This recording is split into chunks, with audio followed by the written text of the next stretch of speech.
नमस्कार। मैं धर्मेंद्र सिंह वाघेला और एक नया वीडियो लाया हूँ आप लोगों के लिए। इस वीडियो को पूरा सुनिएगा और पूरा देखिएगा।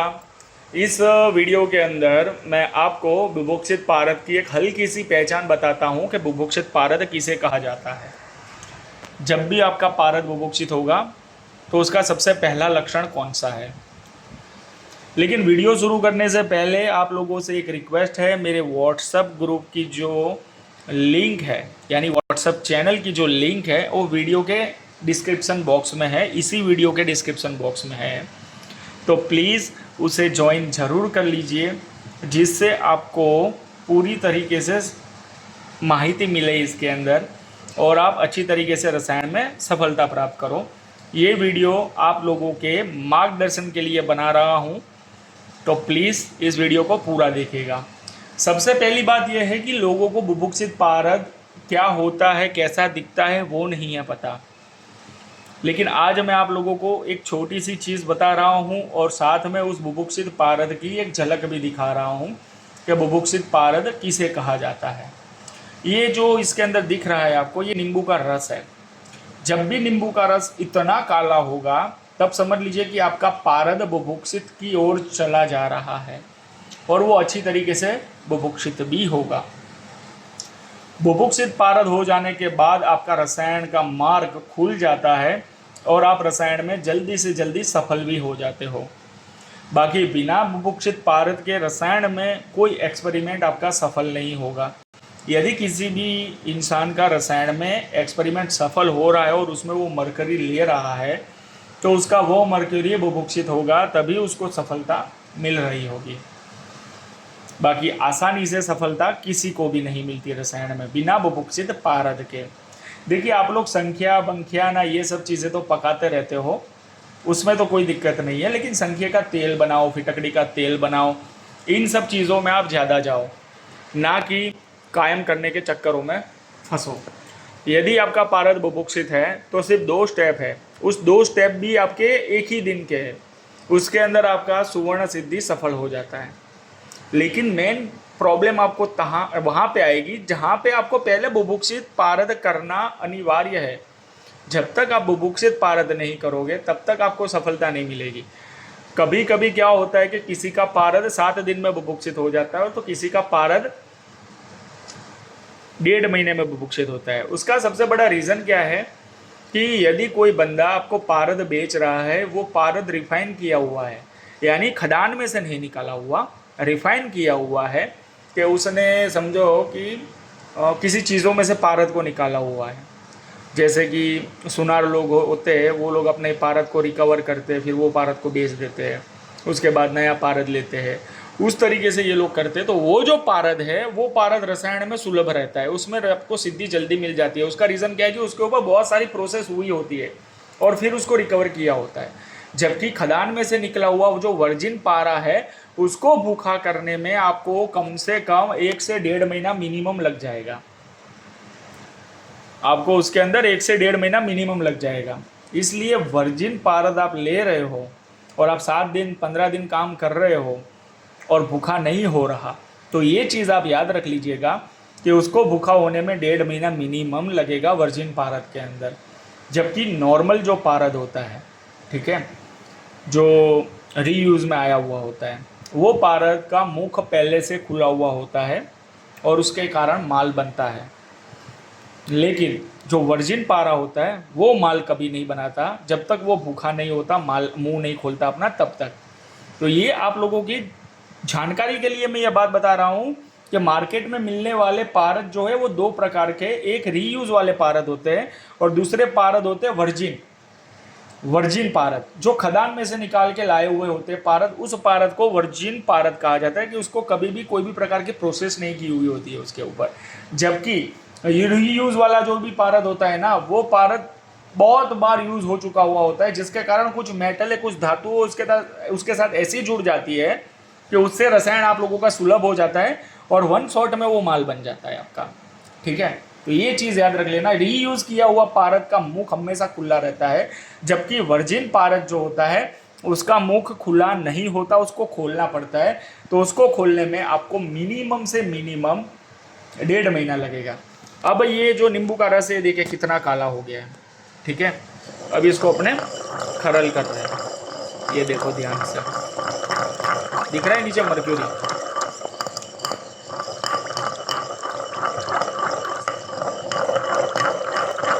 ये देखो मर्क्यूरी काला हो रहा है और अपनी पूंछ भी छोड़ रहा है, ये अपनी पूंछ भी छोड़ रहा है। अब देखिए कैसा पारद चिपका हुआ है,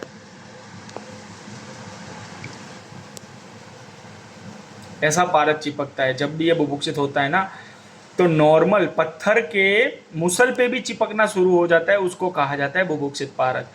और देखिए ये पारद को ध्यान से, ये पारद आपको काला दिख रहा है, हल्का सा काला दिख रहा है, तो ये पारद आपको माल देता है।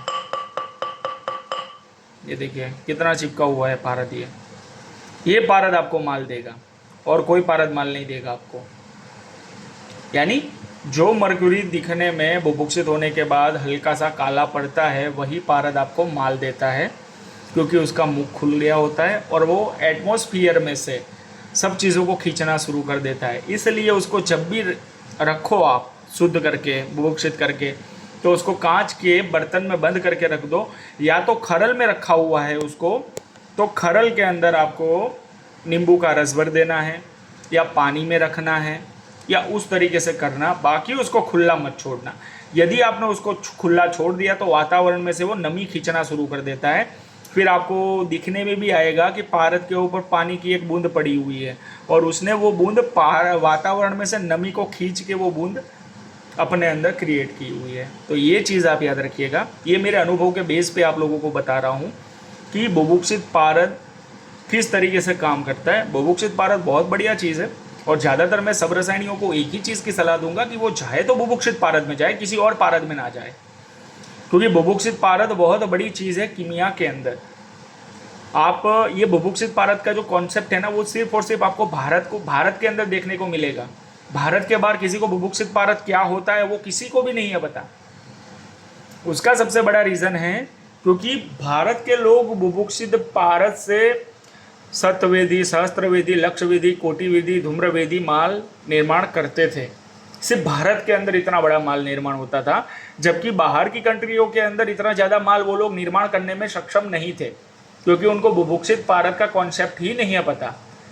बुभुक्षित पारद का कॉन्सेप्ट पता होता उन लोगों को तो फिर उनका भी माल उतना बड़ा बनता। तो रसायन में एक चीज़ याद रखनी है आपको कि बुभुक्षित पारद की पहचान क्या है, ये मैंने आपको नॉर्मली बता दिया है।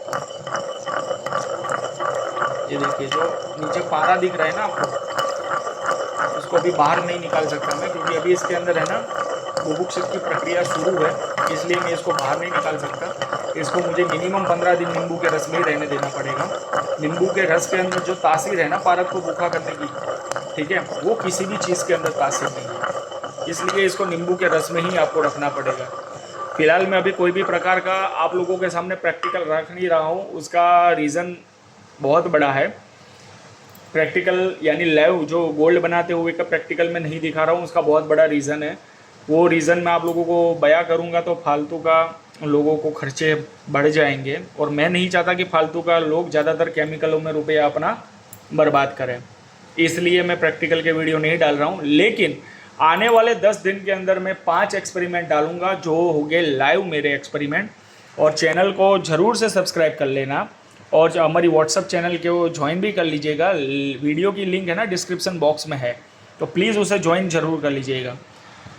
और वो जो 5 एक्सपेरिमेंट डालूंगा जो लाइव होंगे वो आप लोगों के दिमाग से बाहर के एक्सपेरिमेंट होंगे, लेकिन इतने आसान होंगे कि आप कभी सोच भी नहीं सकते कि रसायन के अंदर इतना ईजिली सोना बनता है।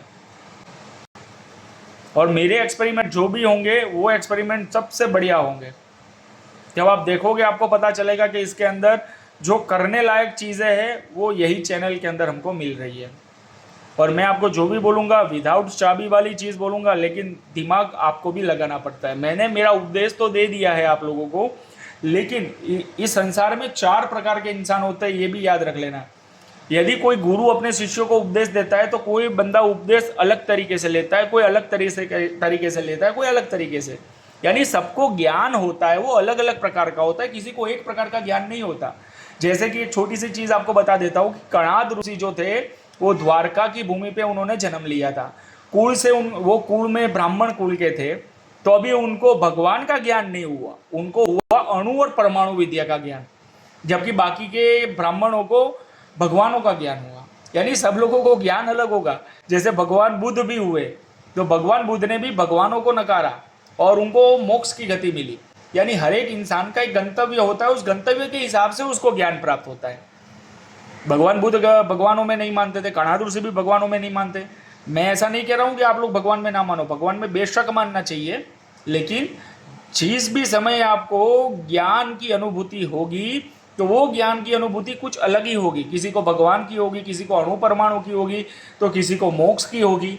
यानी जिसका ये जन्म जिस लिए उसने लिया हुआ है उस हिसाब से उसका जीवन में प्रगति होती है। यदि किसी इंसान ने मोक्ष के लिए जन्म लिया है तो वो कभी भी भगवान को नहीं मानेगा, और किसी ने सिर्फ भगवान को मानने के लिए जन्म लिया है तो उसको कभी मोक्ष नहीं मिलेगा। क्योंकि स्नेह होता है, स्नेह की डोरी इंसान को बांध के रखती है, इसलिए उसको मोक्ष नहीं मिलता। मोक्ष के लिए आपको उपनिषद पढ़ने पड़ेंगे, और उपनिषद पढ़ोगे तभी आपको मोक्ष मिलेगा।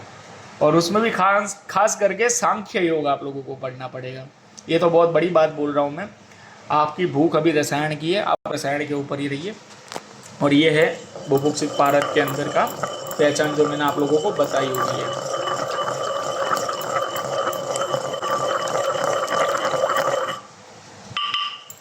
ये देखिए कैसे चिपक रहा है पारद। पारद मुसल को भी नहीं छोड़ रहा, तो उसका मतलब क्या है कि ये बुभुक्षित है। स्टील की चम्मच के ऊपर तो समझो कि सब लोगों के पारद चिपक जाते हैं, लेकिन मुसल पे नहीं चिपकते।